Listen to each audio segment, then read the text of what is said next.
नमस्कार, च्यानल लन्डनका लागि म एभरेस्ट गौतम। करिब 240 वर्षको राजतन्त्र समाप्त गरी संघीय लोकतान्त्रिक गणतन्त्रको स्थापना भएको 12 वर्ष पुगिसकेको छ।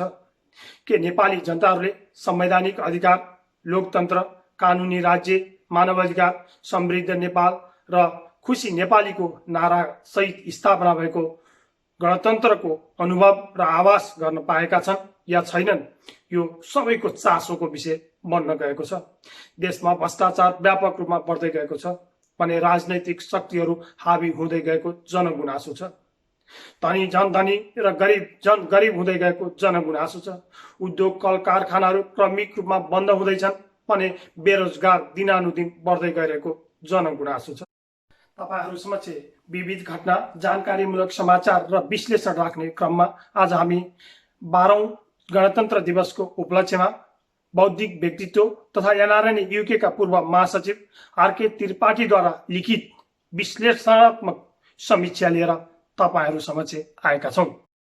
12औं गणतन्त्र दिवसको उपलक्ष्यमा समय सान्दर्भिक विश्लेषण राजकुमार त्रिपाठी बेलायतबाट।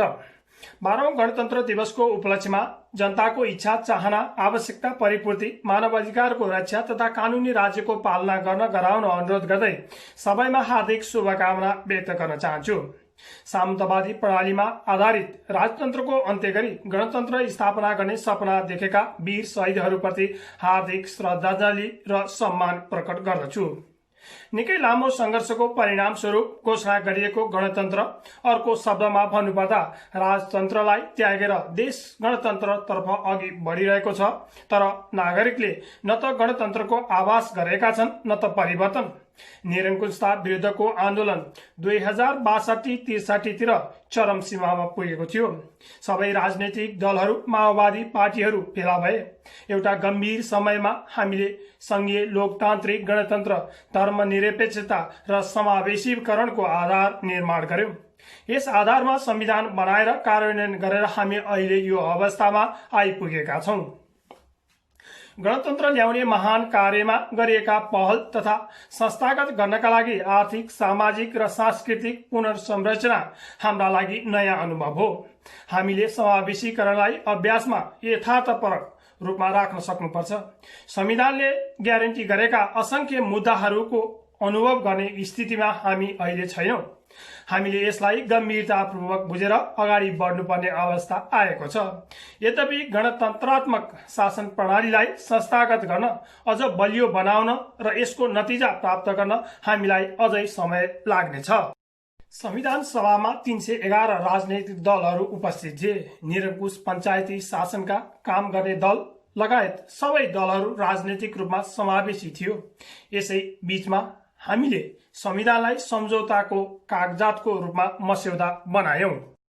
संविधान सभाले संविधान नबनाउन्जेल त्यो अवधि साँच्चीकै चुनौतीपूर्ण र अप्ठ्यारो थियो। तत्कालीन समयमा यो बुझाइएको थियो कि संघीय लोकतान्त्रिक गणतन्त्रात्मक शासनमा कसैले पनि कष्ट पाउने छैनन्। नागरिकहरूले सोचेका थिए संघीय लोकतान्त्रिक गणतन्त्रको आगमनपछि सबै समस्या समाधान हुनेछन्। नेताहरूले उनीहरूलाई सोच्न र भरोसा गर्न भनेका थिए। गणतन्त्रमा सामाजिक न्याय र समानतामा आधारित समृद्ध प्रणाली हो। त्यसैले यहाँ महिला, दलित, पिछडिएका समुदाय विरुद्ध भेदभाव गर्न सकिँदैन। जाति, धर्म, भाषाका आधारमा असमानता, भेदभाव र छुवाछुत हुँदैन। गणतन्त्र एक उन्नत प्रजातान्त्रिक संस्कृति सहितको सरकारको प्रणाली हो। घृणा, दुश्मनी र विभाजन यो प्रणालीमा स्वीकार गर्न सकिँदैन। गणतन्त्रमा कुनै अवरोध र डर बिना आफ्नो विचार व्यक्त गर्ने स्वतन्त्रता छ। 2062-63 तिरको जनआन्दोलनपछि 14 वर्षमा देशमा 11 सरकार परिवर्तन गरिएका छन्। यस अवधिमा देशमा 3003 जना मन्त्री बने, जसमा 26 जना मात्र महिला मन्त्री रहेका छन्। आदिवासी, दलित, मधेसी र अल्पसंख्यक समुदायको उपस्थिति महिलाको भन्दा कम छ। राज्य र राजनीतिक दलहरूको संरचना पनि समावेशी छैन।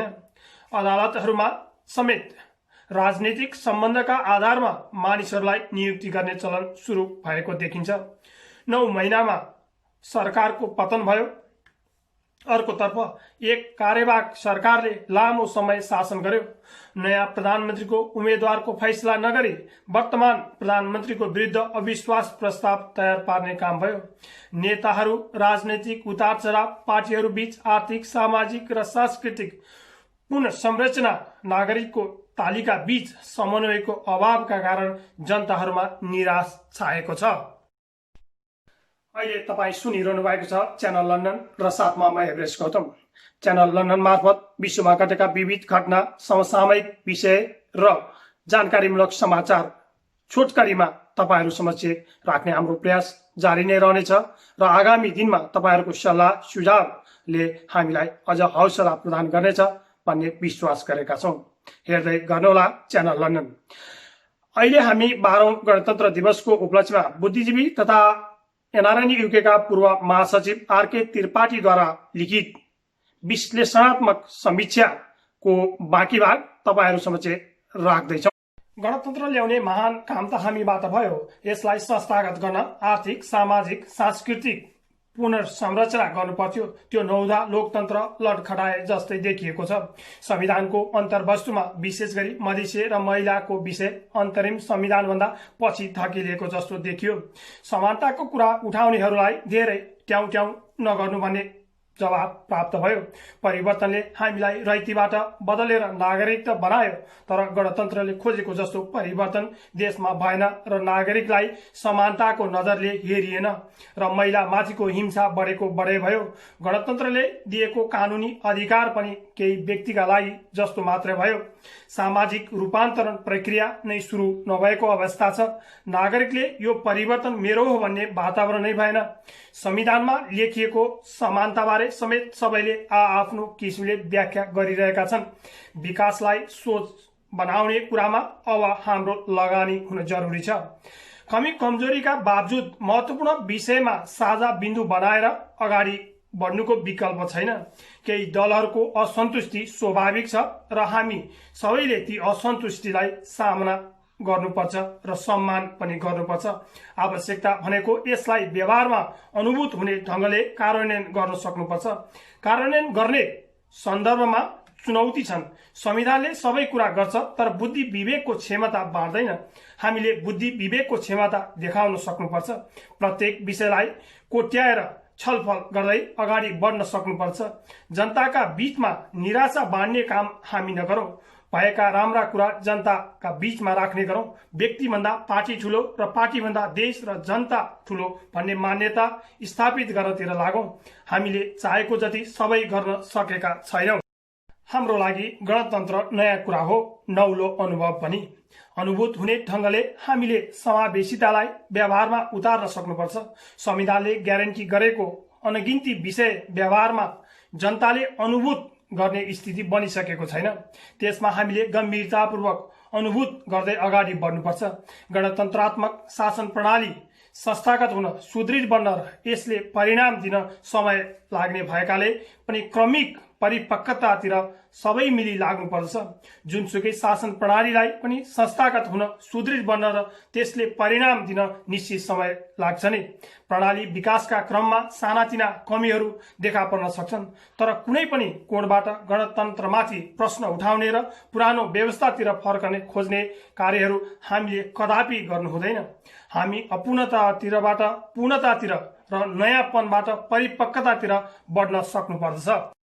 लोकतान्त्रिक गणतन्त्रलाई सबल तुल्याउन हामीले सामाजिक न्याय, सुशासन र समृद्धिका तीनैवटा आयामलाई समुचित सन्तुलनका साथ अगाडि बढाउन सक्नुपर्छ। उत्पादनको न्यायोचित वितरण र न्यायपूर्ण प्रबन्ध गर्नु जरुरी छ। शिक्षा, स्वास्थ्य जस्ता आधारभूत विषयमा जनताको पहुँच आवश्यक छ। श्रम गर्न सक्नेका लागि रोजगारीको प्रबन्ध र श्रम गर्न नसक्नेका लागि फराकिलो सामाजिक सुरक्षाको जरुरी छ। यसका लागि अधिकार, अवसर, सुरक्षा र सम्मानमा सबैलाई समान व्यवहार गरिने कुरा सुनिश्चित हुन जरुरी पनि छ। अधिकार र कर्तव्यको न्यायोचित सन्तुलनले नै गणतन्त्रलाई सफल र सार्थक तुल्याउँछ। विगतका अलोकतान्त्रिक शासन प्रणालीका कारण क्षति हुन गएको, सुस्ताएको हाम्रो विकास यात्रा, ओझेलमा परेका समृद्धिका आकांक्षाहरू र कमजोर बन्न पुगेका राष्ट्रिय स्वाभिमानलाई माथि पुर्याउन सरकार, नागरिक र सबैको ध्यान जान जरुरी छ। कुनै पनि कोणबाट गणतन्त्रमाथि प्रश्न उठाउने र पुरानो व्यवस्थातिर फर्कन खोज्ने चेष्टाहरू अवश्य नै अनुचित हुन्। इतिहासको गतिलाई पछाडि फर्काउन अब कसैले पनि सक्दैन। हामी अपूर्णतातिरबाट पूर्णतातिर र न्यायतिरबाट अगाडि बढिरहेका छौँ। नयाँपनबाट परिपक्वतातिर अगाडि बढ्न सक्नुपर्छ। अन्ततः हामीले यो 12 वर्षमा गरेका नराम्रा अभ्यासलाई तिलाञ्जली दिँदै असल समाज र समृद्ध नेपाल बनाउन सबै पक्ष मिली हातेमालो गर्दै अगाडि बढ्नुको कुनै विकल्प छैन। अहिले तपाईँ सुन्दै हुनुहुन्थ्यो 12औं गणतन्त्र दिवसको उपलक्ष्यमा एनआरएन युकेका पूर्व महासचिव तथा बुद्धिजीवी आरके त्रिपाठीद्वारा लिखित विश्लेषणात्मक समीक्षा। संघीय लोकतान्त्रिक गणतन्त्र स्थापना भएको 12 वर्ष पूरा गरी 13 वर्षमा प्रवेश गर्दै गर्दा देश विदेशमा रहेका सम्पूर्ण नेपालीहरूमा यस असहज परिस्थितिमा धैर्य धारण गर्ने क्षमता मिलोस्, समृद्ध र सुखी नेपालीको कल्पना पूरा होस्। उन्नति, प्रगति तथा स्वास्थ्यको लागि कामना गर्दै च्यानल लन्डनका लागि म एभरेस्ट गौतम बिदा हुन चाहन्छु। धन्यवाद, नमस्कार।